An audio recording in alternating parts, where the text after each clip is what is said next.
Now, a reminder that you can tell us which questions you want to ask in the Sky News Leaders Debate. You can submit your suggestions at skynews.com/debate question. You can also enter your questions for our debates in Scotland and Wales. Now, the city's main regulator has long been seen as too weak and ineffective. The FSA's critics often accuse it of allowing white-collar fraudsters to operate largely unchecked.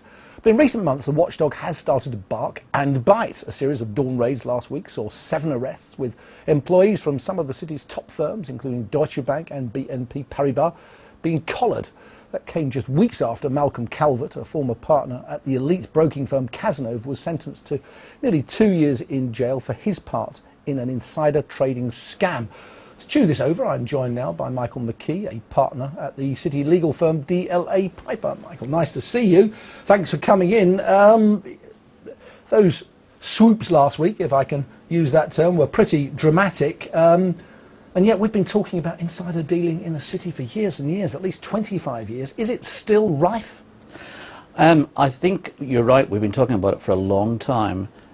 It's difficult to say if it's rife, but what is very clear is that the FSA is having much more success in breaking into examples of insider dealing. Secondly, they've developed a new policy, but that policy has been developed over 3 or 4 years now, but it's just coming to fruition at the moment.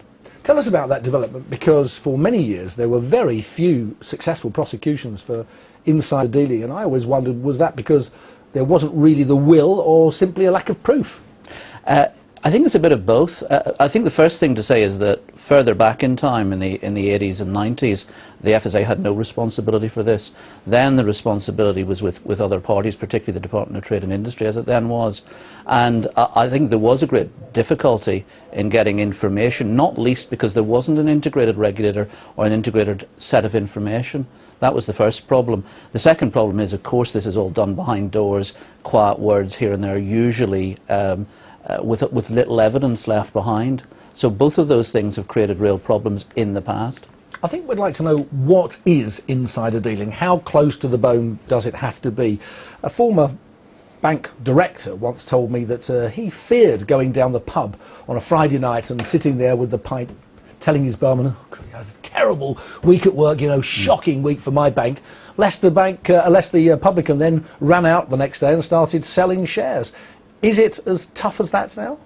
Well, in essence, insider trading relates to information that is precise, that is confidential, and that is price sensitive, i.e. if you make use of it, the price is likely to go up or down, and you usually trade ahead of what's going to come into the public domain so that you can either make a profit or avoid a loss. So in my example there, would either of those have been guilty? Would the bank director who casually mentioned that he'd had a tough week been guilty, or what about the publican? I mean, he could have said, well, it was gossip I heard in the pub. Not if it's just general information about a tough week, no, that would not be sufficiently precise.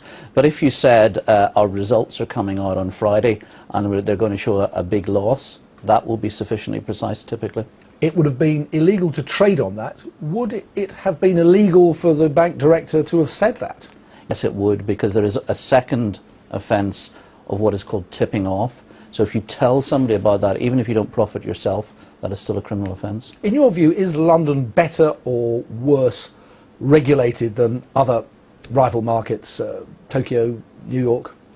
I think on balance it's better regulated than many of the other financial markets. The big issue, of course, for a market like London's is it's so large that it only takes a few rotten apples for it to appear to be worse than may be the case. So I think it is actually a well-regulated market, which doesn't mean that insider dealing doesn't go on. I mean, the evidence is quite clear that it does. I mean, in the end, you can't criminalise gossip, can you? You can't criminalise gossip, but if it's very well informed and you can profit from it, the key issue is how well informed is it. Gossip, no.